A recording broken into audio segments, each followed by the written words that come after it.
dans cette atmosphère. Reste connecté. Et lors de ce passage, lors de ce chant, si tu connais ce chant, prends l'importance de ces paroles. Parce que à travers ce chant,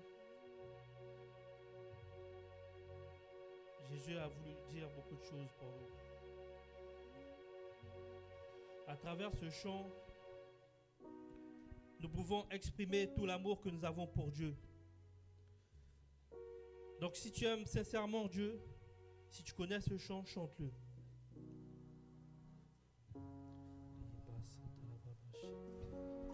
Your love is kind.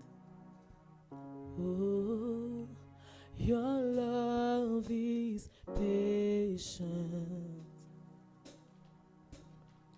You fill my heart, yeah, with so much peace and joy. Oh, you're amazing. You make my life feel brand new. Hey, you're amazing. You make my life feel brand new. Say, Jesus, you love me too much, oh. Too much, oh, excess love, oh. You love me, Jesus, you love me too much, oh. Too much, le chant veut dire que Dieu, tu m'aimes beaucoup trop. too much, oh, Jesus, you love me too much, oh. Too much, oh, excess love. Too much, oh, Jesus, you love me too much, oh.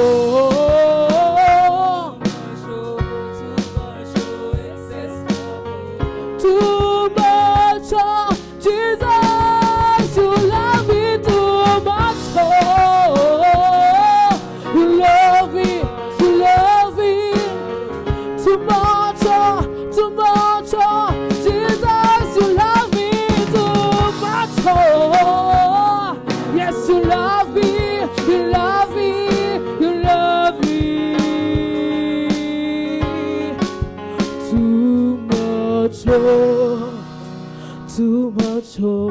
too much, excess love, oh.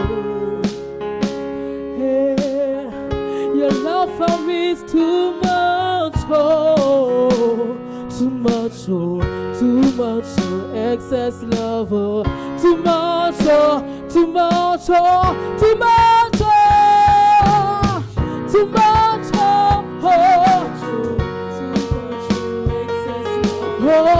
much, oh. Too much, oh, too much, oh, too much, oh, hey, say, Jesus, you love me too much, oh,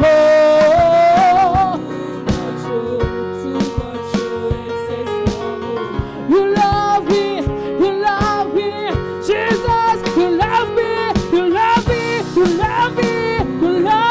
too much, oh. Too much, oh. Too much, oh.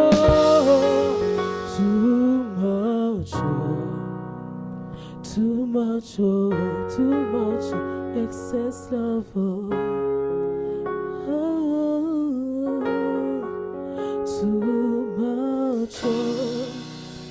Too much, oh. Excess love, oh. Vous allez vous asseoir dans la présence de Dieu.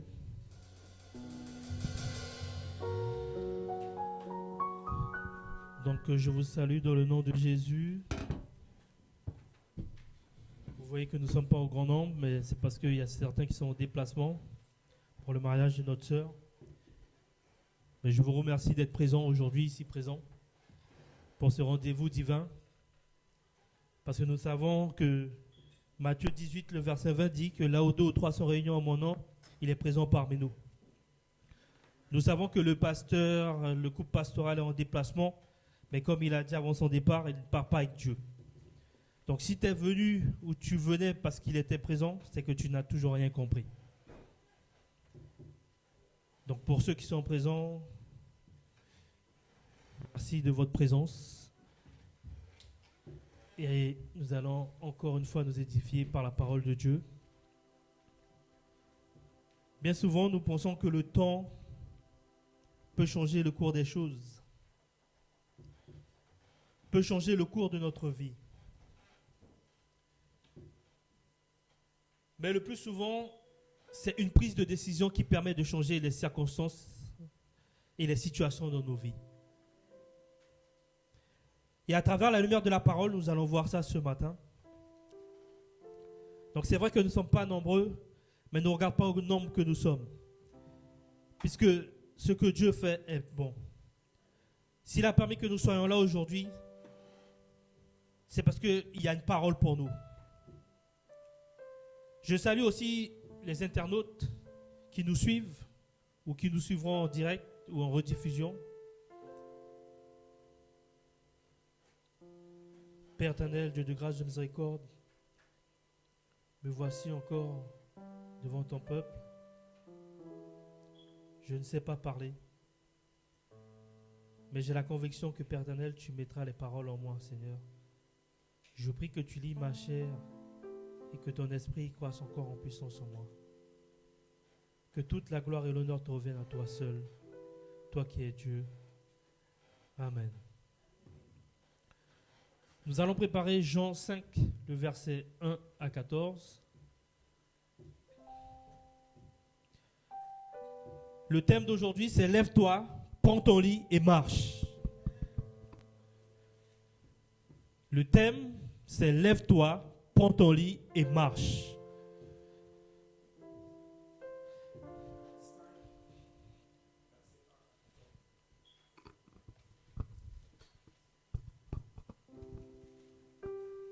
Jean 5, versets 1 à 14.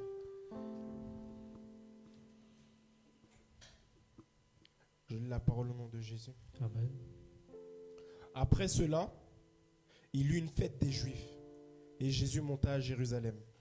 Or, à Jérusalem, près de la porte des brebis, il eut une piscine qui s'appelle en hébreu Beth-Sheba, et qui a 5 portiques. Sous ces portiques étaient couchés un grand nombre de malades, des aveugles, des boiteux, des paralytiques, qui attendaient le mouvement de l'eau. Car un ange descendait de temps en temps dans la piscine et agitait l'eau. Et celui qui descendait en premier, après que l'eau avait été agitée, était guéri, quelle que soit la maladie.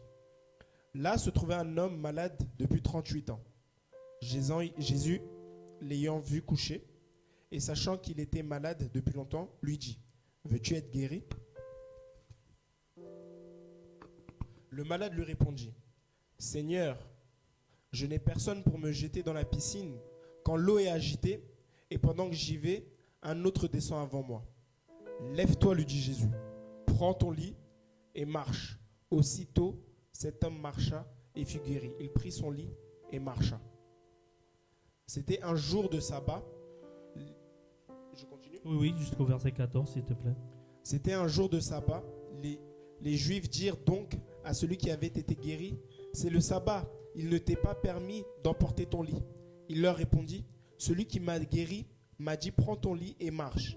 Ils lui demandèrent : qui est l'homme qui t'a dit : prends ton lit et marche ? Mais celui qui avait été guéri ne savait pas qui c'était, car Jésus avait disparu de la foule qui était en ce lieu.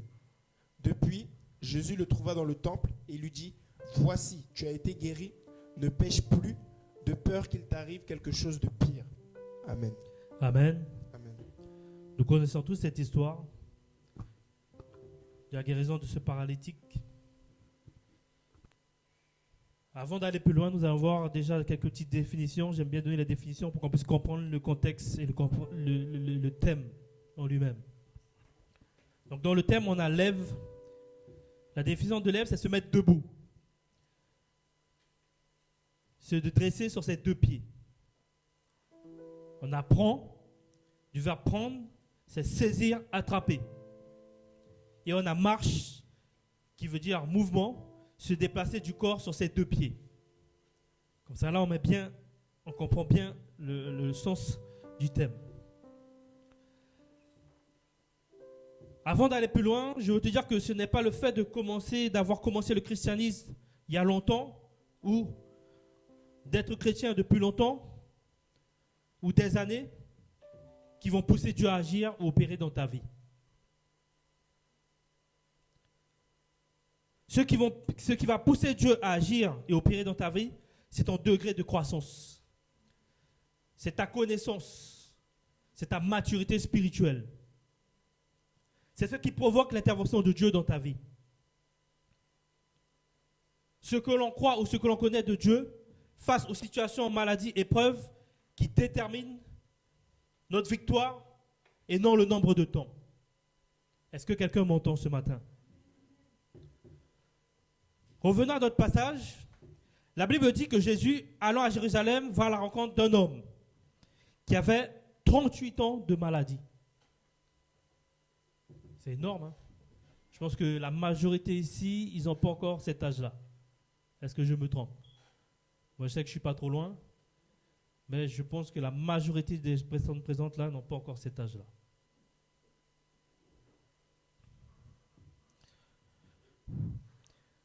Donc, ça fait 38 ans que cet homme était à cet endroit. Cet endroit où il y avait une piscine nommée Bethséba, qui signifie maison de miséricorde. En d'autres termes, compassion, pitié. Et cette piscine, elle avait 5 portiques. Et nous savons que le chiffre 5 représente la grâce, la quantité.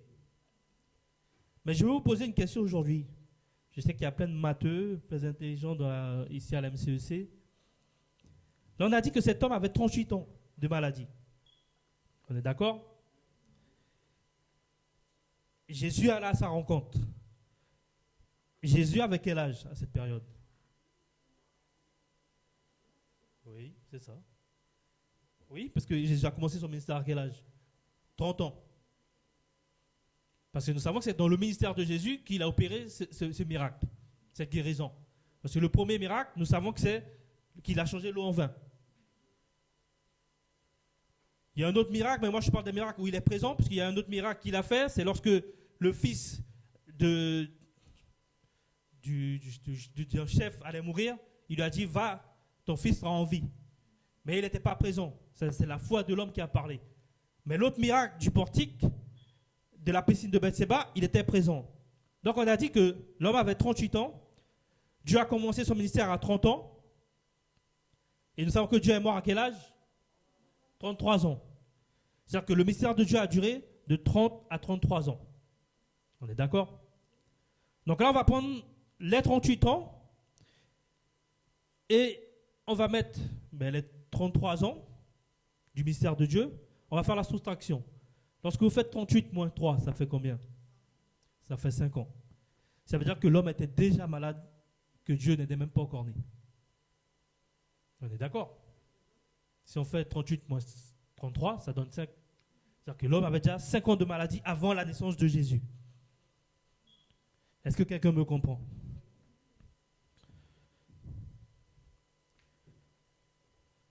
Par rapport au ministère de Jésus, nous le retrouvons dans Luc 3, verset 23. C'est là qui est dit que Jésus avait son ministère, a commencé son ministère à 33 ans. Donc ça fait 38 ans que cet homme était couché à la piscine de Bethséba,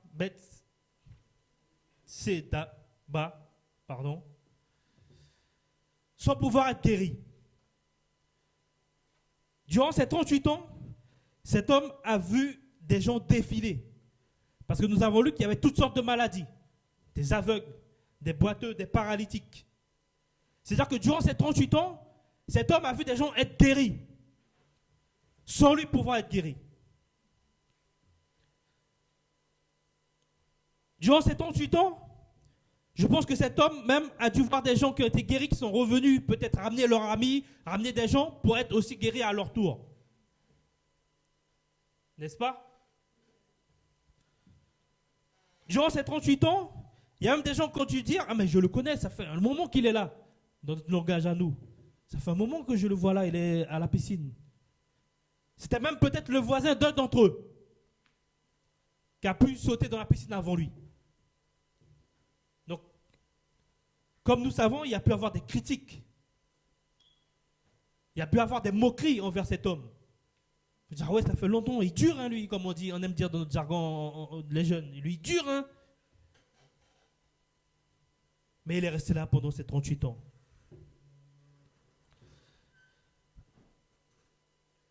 Jusqu'au moment où, à un moment, Dieu, ayant vu cela, est décidé d'aller à la rencontre de cet homme. Mon frère, ma soeur, quelles que soient les critiques, quel que soit le temps que ça prend de la situation que tu traverses, attends que Dieu intervienne. On peut te critiquer, on peut te calomnier. Ne regarde pas ça, mais reste fixé vers Dieu. Tant que Dieu n'a pas dit son dernier mot, crois, aie la foi et persévère. Car il te visitera certainement. Nous allons prendre le verset 4. Le verset 4 dit, car un ange descendait de temps en temps dans la piscine et agitait l'eau. Et le premier qui descendait dans l'eau, après qu'elle avait été agitée, était guéri, quelle que soit sa maladie. Donc, nous avons vu au départ que cette piscine était appelée miséricorde, Bethseba. D'accord? C'est-à-dire que là, la miséricorde, ça veut dire qu'il y a de la compassion.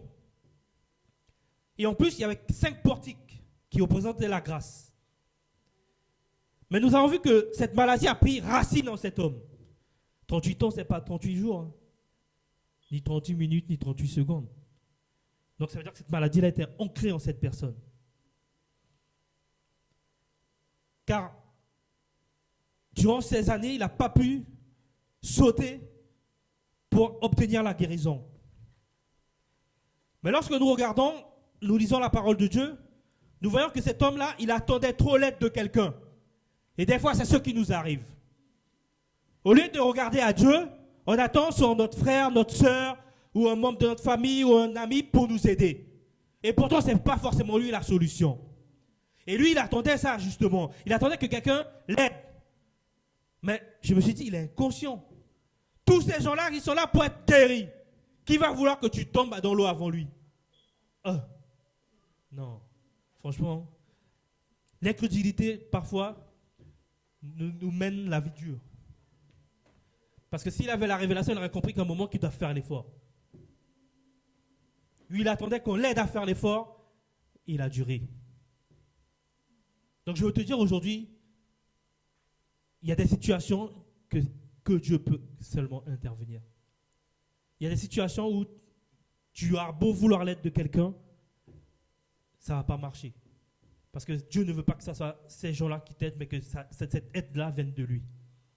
Amen.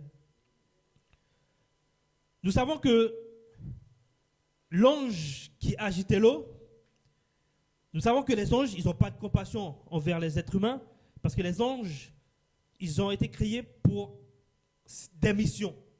C'est-à-dire que eux, lorsqu'ils viennent sur la terre, ou lorsqu'ils viennent faire quelque chose, c'est pour un but précis. Ils ont une mission précise, c'est tout. Ça s'arrête là.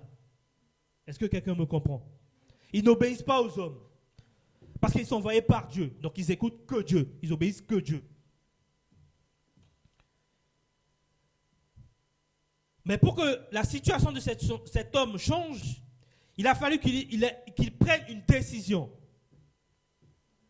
Nous allons voir cette décision plus tard pour que sa vie change. Et c'est ce qui nous arrive parfois.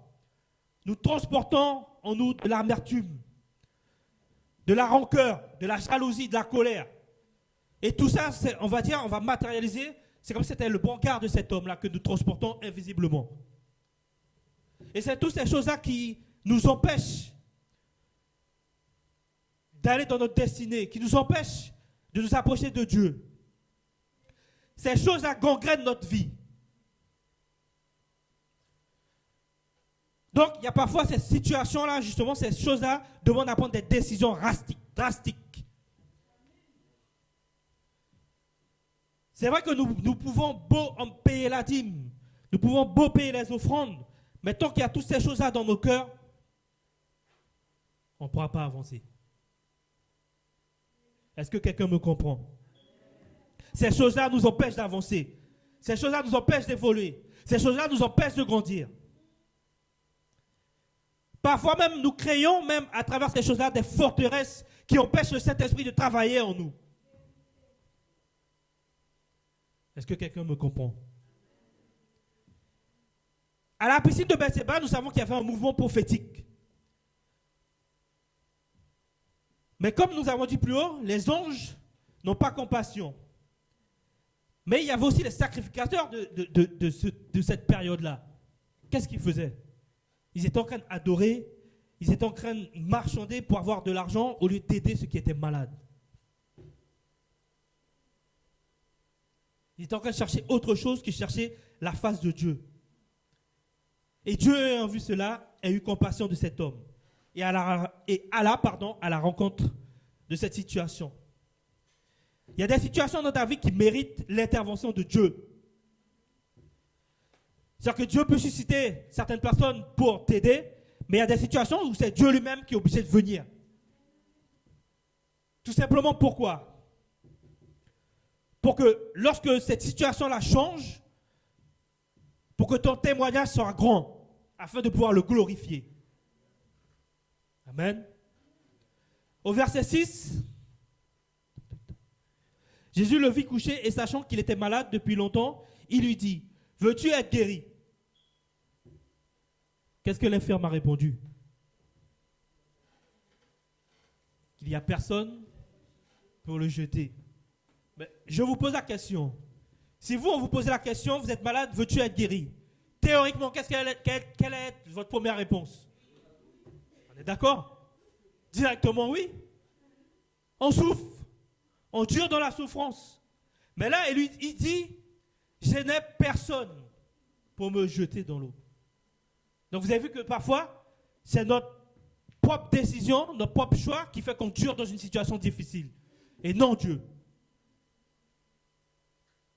Donc lui, il attendait l'aide de quelqu'un. Je n'ai personne pour me jeter dans l'eau. Pour me plonger dans l'eau. Ça nous ramène au message de dimanche dernier. Le peuple d'Israël, lorsqu'ils avaient faim, comme j'avais dit, au lieu de dire à Moïse, Moïse, on a faim. Prie Dieu pour qu'on ait à manger. Ils ont imploré la mort sur leur vie. Et au final, ils ont récolté la mort.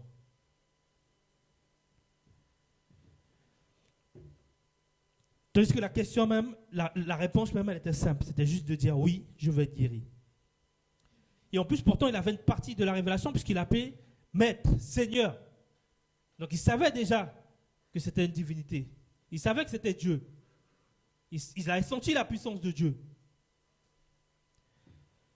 À travers ce passage, j'ai compris que ce qui a permis que cet homme soit guéri, ce n'est pas la foi. C'est l'obéissance. Pourquoi? Je m'explique. Le malade, il a obéi. Mais nous savons que l'obéissance et la foi vont ensemble. Donc c'est qu'il avait une once de foi. Et là, lorsque le Seigneur lui dit, lève-toi, prends ton lit et marche, qu'est-ce qu'il fit? Il se leva, il prit son lit et marcha. Amen. Donc là, c'est son obéissance qui a permis qu'il soit sorti de cette situation. Je veux te dire que quelle que soit la situation qui t'accable, crois en la parole de Dieu et garde la foi. Je veux te dire aussi que toutes les choses qui veulent t'éloigner de Dieu, prie Dieu pour qu'il puisse te faire tenir bon, justement pour t'éloigner de ces choses et garder ton cap vers Dieu. Revenons sur le verset 8. Lève-toi, lui dit Jésus, prends ton lit et marche. Aussitôt cet homme fut guéri, il prit son lit et se mit à marcher. Il est où? Tu peux venir, s'il te plaît, ramener. Donc, je n'ai pas pris de lit. J'ai pris un cabas, mais qui va faire office de lit. Vous allez l'imaginer comme un lit. Tu peux venir, mon frère, avec, s'il te plaît. Mais il faut le porter. Hein. Il n'a pas roulé, il l'a porté. Voilà, tu vas faire face au peuple, s'il te plaît. Tu le tiens dans la main. Lorsque vous voyez le frère, qu'est-ce qui vous interpelle?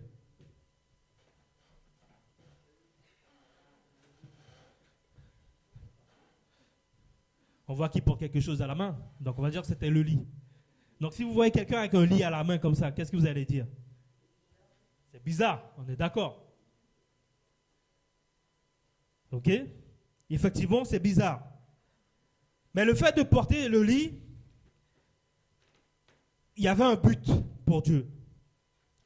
Là, tu peux déposer ton lit, mets-le à côté pour pas que le peuple le voie, voilà. On va même le retirer. Là, maintenant, vous voyez le frère sans le lit. Est-ce qu'il y a quelque chose qui vous paraît bizarre? Est-ce que lorsque vous le voyez comme ça, vous pensez qu'il y a eu un problème ou il y a eu quelque chose? Mais lorsqu'il avait son lit, on se dit, ah, le frère a son lit, là, il y a quelque chose qui ne va pas, il y a eu quelque chose. Hein. Donc ça interpelle. Est-ce que quelqu'un me comprend? C'est bon, mon frère, tu peux retourner, ramener, s'il te plaît, derrière. Donc, à travers, justement, c'est le fait de porter son lit, nous voyons que ça interpelle. Mais cette appellation avait un but pour Dieu. Tout simplement, c'est qu'à travers son lit, ça permet aux gens qui le voient qu'ils puissent être interrogés. Pour ceux qui ne le connaissaient pas, parce que pour ceux qui le connaissaient, savaient qu'il était sur son lit depuis 38 ans. Mais pour les gens qui ne le connaissaient pas, ça va les interroger. Donc ils vont l'interpeller. Lui dire, mais pourquoi tu as ton lit? Pourquoi tu portes ton lit? Et là, nous voyons qu'au verset 10, pour ceux qui le connaissaient, les Juifs, lui dire, mais c'est sabbat. C'est-à-dire que nous savons que lorsque c'est sabbat, normalement, on ne doit rien faire. C'est le jour du repos. N'est-ce pas? Mais le malade répondit que c'est celui qui m'a guéri qui m'a dit, lève-toi, prends ton lit et marche. On est d'accord? Donc, le fait de prendre son lit, c'est pour témoigner la grandeur de Dieu. C'est pour témoigner la gloire de Dieu.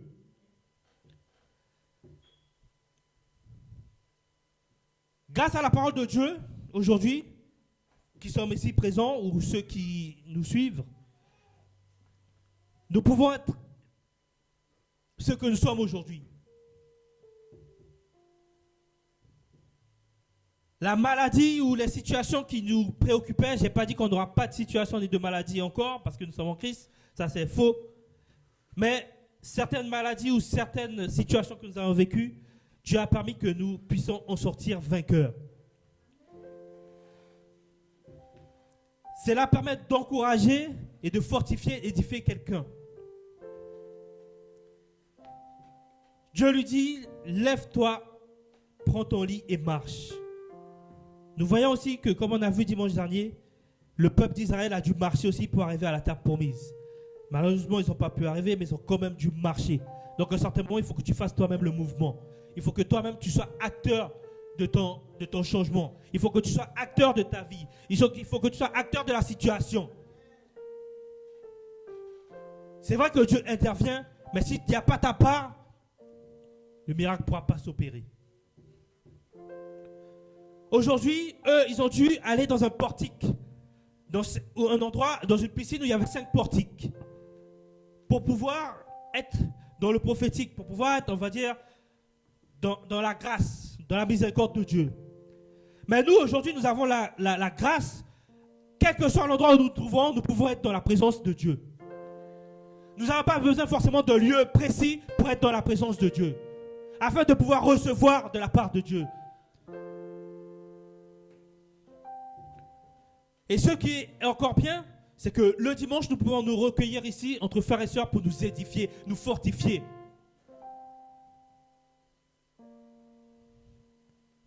Donc ce matin, je veux te dire, mon frère, ma sœur, si tu crois et que tu as la foi, tu verras la guérison. Si tu crois et tu as la foi, tu verras le miracle s'opérer dans ta vie. Ce n'est pas moi qui va le faire, mais c'est le Dieu que nous servons, le Dieu d'Israël. C'est lui le roi des rois, c'est lui le Seigneur des seigneurs. Dans différents passages bibliques, nous voyons que Jésus dit souvent le terme « lève-toi et marche ». Cette petite phrase, peut-être pour nous, paraît une petite phrase, comme je l'ai dit, mais cette phrase a une grande puissance dedans lorsqu'on a compris les choses. Car elle donne un sursaut à la vie. Elle donne un sursaut à ta vie.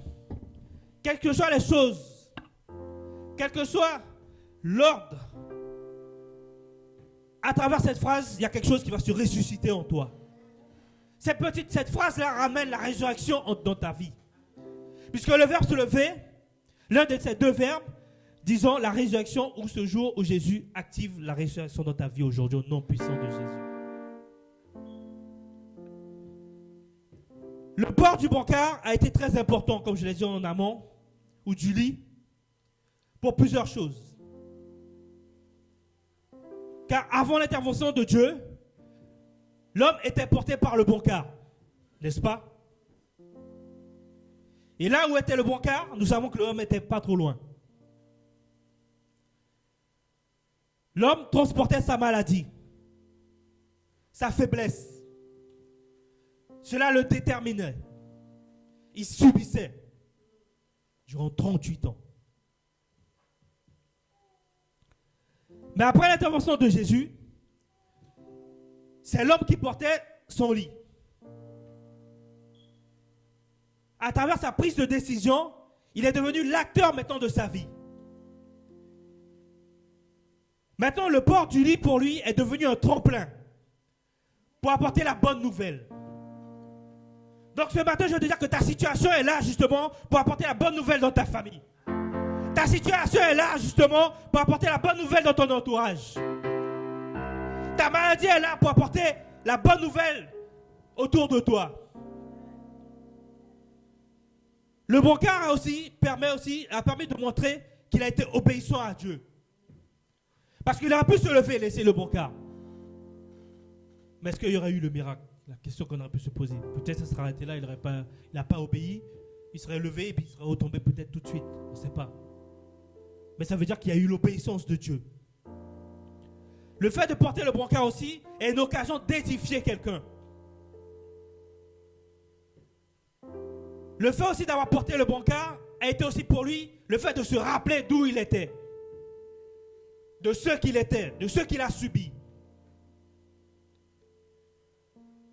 Pour terminer, je vais dire que ne faisons pas les choses comme ont pu faire les lépreux, les 10 lépreux.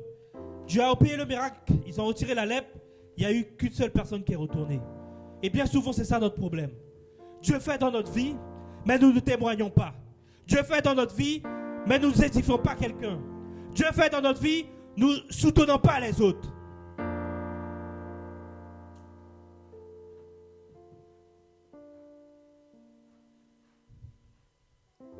Soyons reconnaissants envers les bienfaits de Dieu dans nos vies. Donc ce matin, le message, il n'était pas long, mais il était très parlant. Des fois, on n'a pas besoin de grands messages. Les simples petites choses nous permettent de comprendre la vie, comprendre les choses que nous devons comprendre afin de pouvoir grandir, afin de pouvoir évoluer et être mature.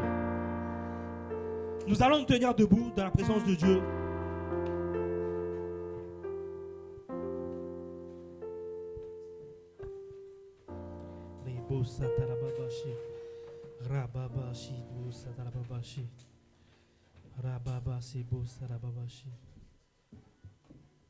Seigneur, toi qui connais ton peuple, je pense que ce message nous a parlé. Je prie que ce matin, s'il y avait une situation compliquée dans la vie de mon frère ou ma soeur, tu puisses toucher cette situation. Je prie que ce matin, s'il y avait une maladie dans le corps d'un frère ou d'une soeur, que tu puisses la toucher. Je veux que nous prions ensemble, que nous élevons la voix ensemble, parce que tu es mieux placé que moi-même pour connaître ce qui te tracasse. Tu es mieux placé que moi-même pour connaître la situation que tu vis. Tu es mieux placé que moi-même pour connaître la maladie qui te domine. Donc tu as entendu la parole comme moi. La parole, moi aussi, m'a fait du bien. Donc tu vas élever la voix et tu vas prier pour cette situation-là. Ne te fais pas prier. Parce que nous avons vu que la décision de l'homme d'attendre qu'on l'aide a fait qu'il a duré 38 ans. Donc veux-tu durer 38 ans ce matin dans ta situation? Je pense que non. Donc tu vas ouvrir la bouche et parler sur ton problème. Tu vas ouvrir la bouche et parler sur ta situation. Parce que nous avons vu que lorsqu'il a été acteur de sa situation a changé, sa vie a changé. Donc à travers ta bouche, tu peux changer le courant de ta vie. N'attends pas forcément l'aide de quelqu'un. Celui que tu dois attendre l'aide est Dieu. Et celui que nous prions, celui le roi des rois, Jésus de Nazareth. Et nous savons qu'il est présent en ce lieu. Ta gloire est là. Ta main nous touche.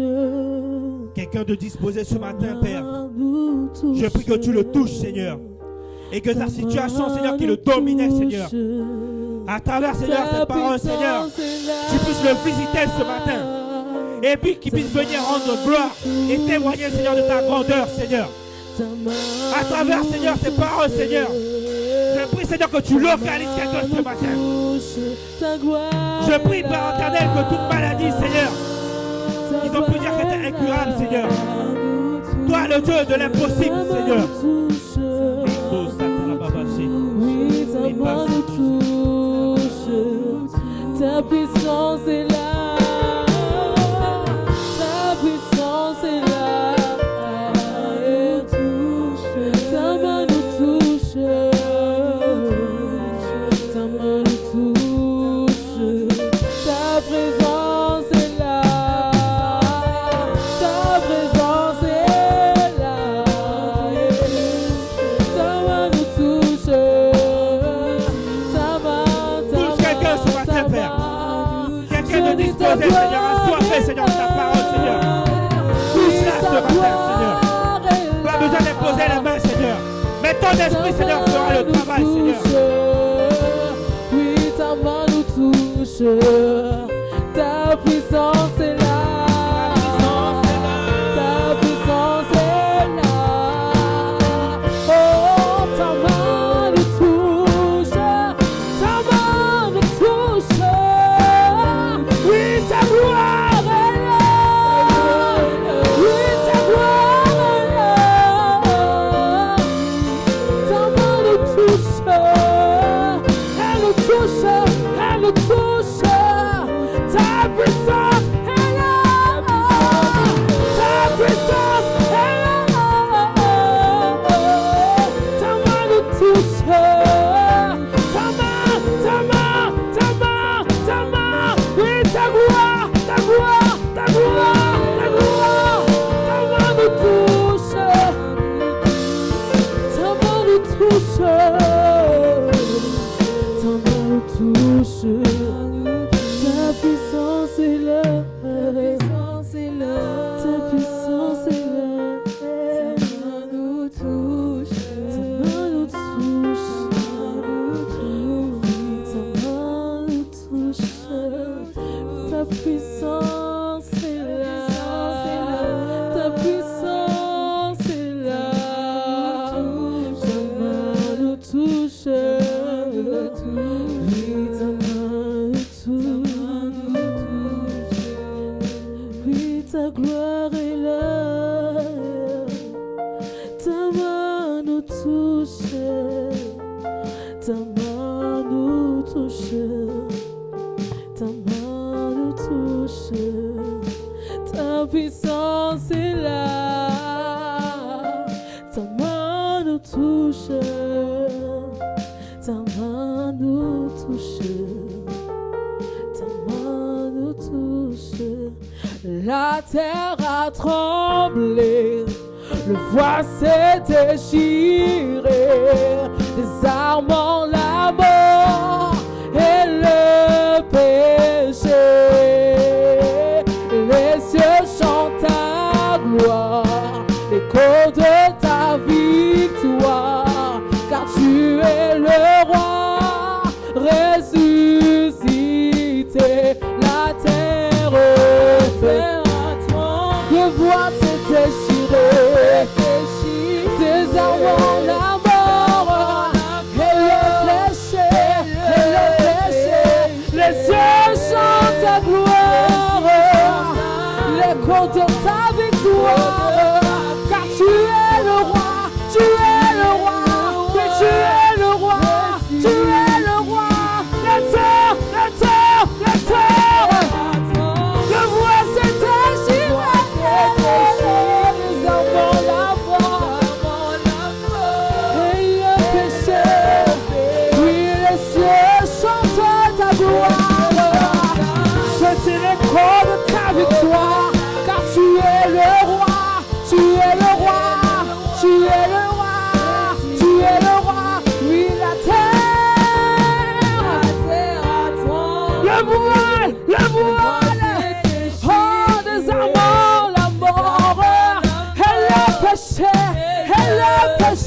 oui, les cieux chantent ta gloire, l'écho de ta victoire, car tu es le roi, Seigneur, tu es, oui, la terre,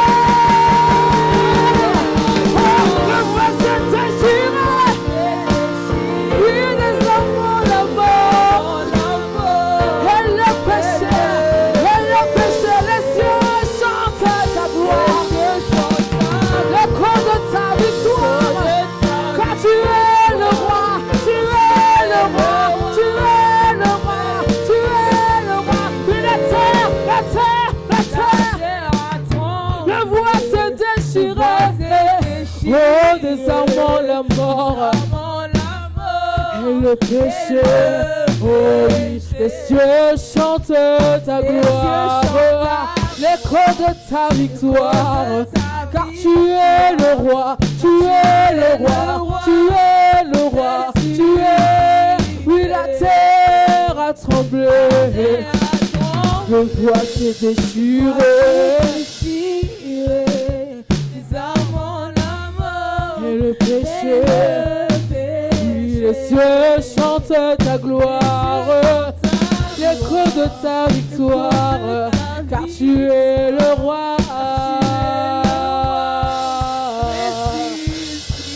La terre a tremblé, le voile s'est déchiré, désarmant la mort, les cieux chantent l'écho de ta victoire, car tu es le roi, tu es le roi, oui, tu es le roi, tu es le roi. Je dis la terre, le voile s'est déchiré, désarmant la mort, et le péché, oui, les cieux chantent ta gloire, l'écho de ta victoire, car tu es le roi, tu es le roi, tu es le roi, tu es le roi. La terre a tremblé, le voile s'est déchiré, désarmant la mort et le péché.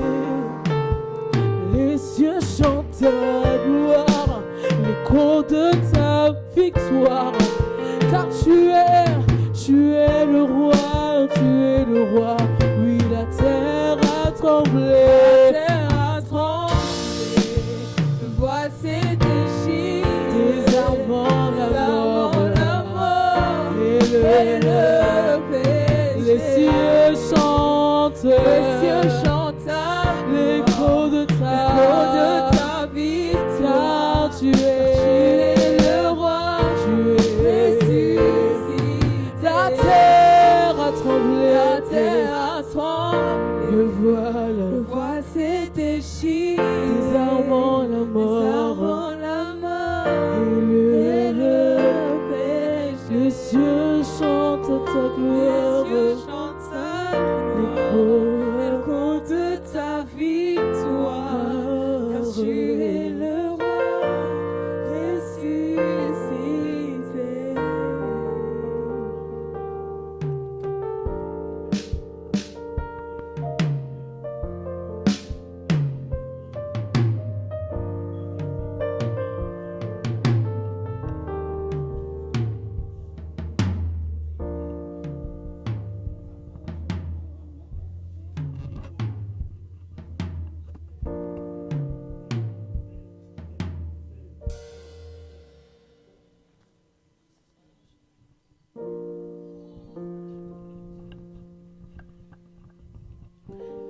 Amen, amen, amen, amen.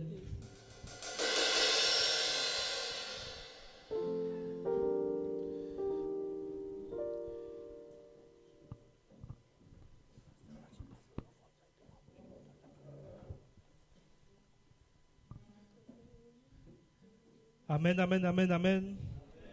Le message vous a fait du bien. Acclame Jésus alors, si le message t'a fait du bien.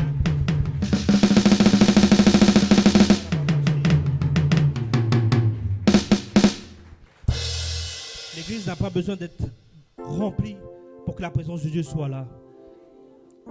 Si nous croyons, comme nous avons dit au départ, Matthieu 18, 20 dit, là où 2 ou 3 sont réunis, nous sommes plus que 2 ou 3. Si nous croyons vraiment que Jésus est là, il est là. C'est la foi qu'on appelle ça. Mais c'est déjà une bonne chose, parce que vous avez la foi, vous êtes venus, même si on n'est pas en grand nombre. Et la deuxième chose, vous avez obéi. Et nous avons vu que l'obéissance est une grande chose aussi. Continuons à rester dans la présence de Dieu. Continuons à marcher selon la parole de Dieu. Donc là, sans plus tarder, nous allons passer aux offrandes.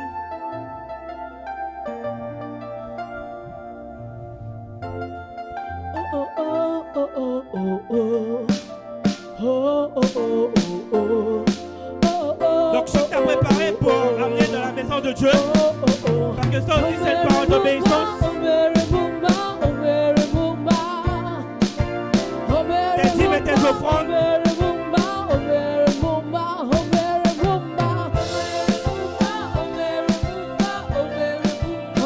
Donc je vais inviter la rangée à ma droite de venir déposer leurs dîmes et leurs offrandes.